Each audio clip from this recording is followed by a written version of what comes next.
আসলে ফুলের বিয়ের সত্যিটা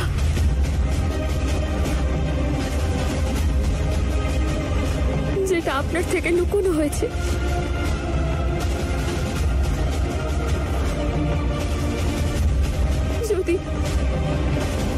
যদি সত্যিটা আমি আপনাকে আগে বলে দিতাম, তাহলে ফুলের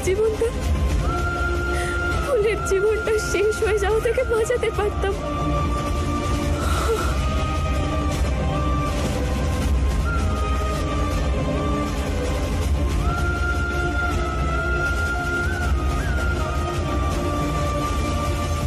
কি হয়েছে আমার মেয়ের সঙ্গে? কেন আমার মেয়ের জীবনটা শেষ হয়ে যাবে? বলুন না তারা দেবী, কি হয়েছে ফুলের সঙ্গে? আজ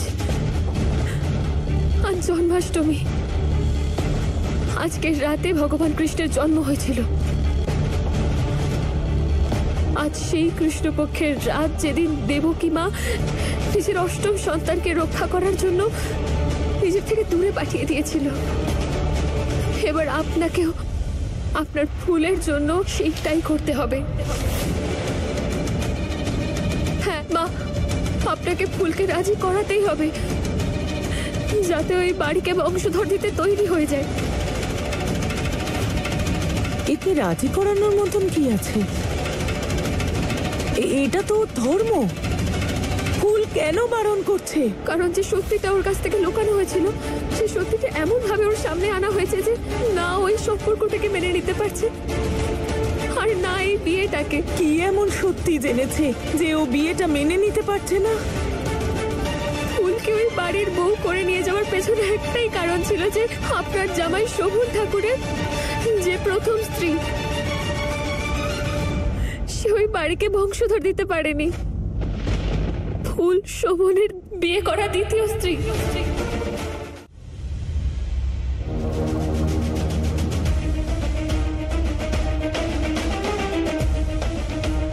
এসো বাবার কাছে এসো।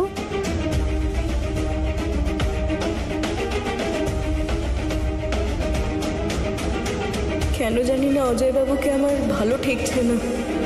এর জন্যই তো মা আর মেয়ে একে অপরের থেকে আলাদা। মেনে নিলাম বৌদি, কি অসাধারণ প্ল্যান করেছেন আপনি। তোমার এই সারপ্রাইজ আমাদের সবার খুব ভালো লেগেছে, কিন্তু এখন অনেক দেরি হয়ে গেছে, তাই না? এখন তো দিদাও নয়নার সঙ্গে জন্মাষ্টমী পালন করবে। দিদাও নিশ্চয়ই তোমার জন্য অপেক্ষা করছে, তাই না? চলো নয়না, আমরা এবার বাড়ি যাই। হ্যাঁ, সত্যি মন তো একটুও মানছে না যে আমাদের সোনামণি এখান থেকে চলে যাক। কি বা করবে? যাওয়ার হলে যেতেই হবে।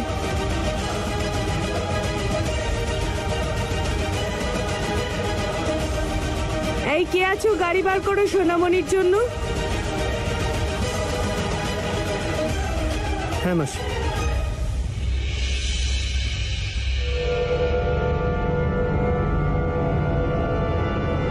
দাঁড়ান,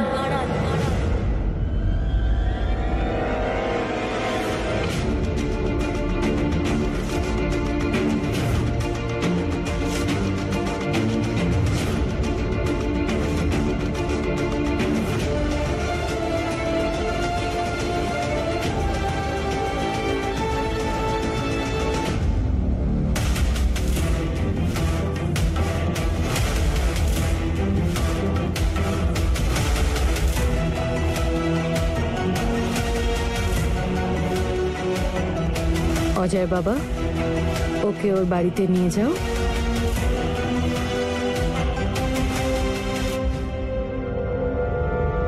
ওর বাড়ি?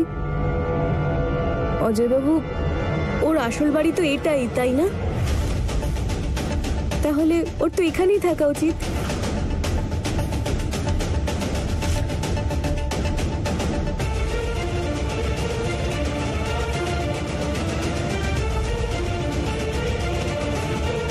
আরে বৌমা, আমার সম্ভব হলে তাহলে আমাদের সোনামণিকে 24 ঘন্টাই বাড়িতে কেন, আমার কোলেই রেখে দিই। আমাদের বংশের প্রথম সন্তান বলে কথা।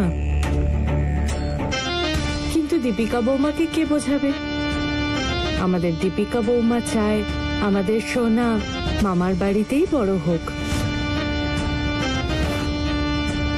এবার মা সন্তান রাজি তো কি করবে কাজী, তাই না দীপিকা বৌমা?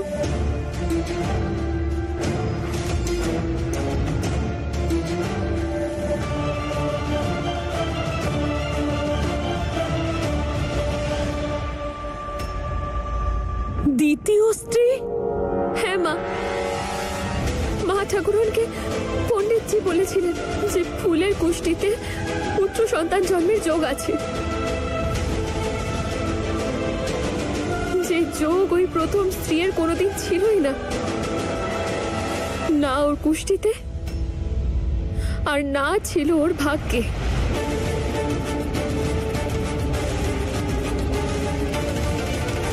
এমনই অভাগী ছিল যে ও কখনো এই বাড়িকে একটা বংশধর দিতে পারবে না।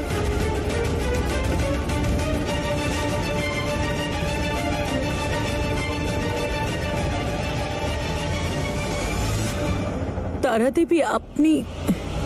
হ্যাঁ নির্মলা দেবী, আপনার মেয়ে ফুল আর আমার জীবনের সুতো একসঙ্গে মিশে গেছে। আপনার জামাই শোভন ওনার প্রথম স্ত্রী, আর কেউ নয়, সেটা আমি।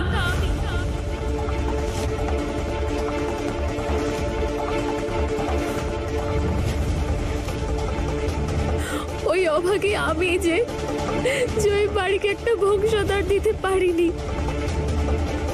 আমাদের ডিভোর্সও করিয়ে দিয়েছে মা। এইসব এই জন্য করা হয়েছে যাতে ফুল আর শোভনের বিয়েটা আইনতভাবে প্রতিষ্ঠা পেয়ে যায়, আর তারপর দুজনে মিলে নিজেদের সংসার গুছিয়ে নিতে পারে আর ওই বাড়িকে বংশধর দিয়ে দিতে পারে। কিন্তু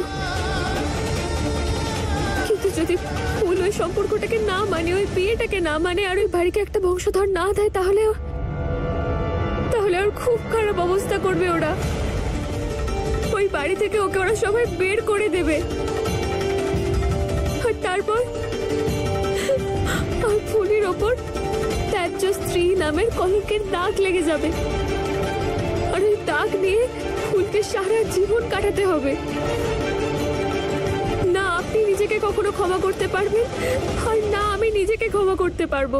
তাছাড়া ফুলের ওপর বিনা বিয়ে করে বিধবার কলঙ্ক আছে। কিন্তু একজন ত্যায্য স্ত্রীর ভবিষ্যৎ কেমন হবে?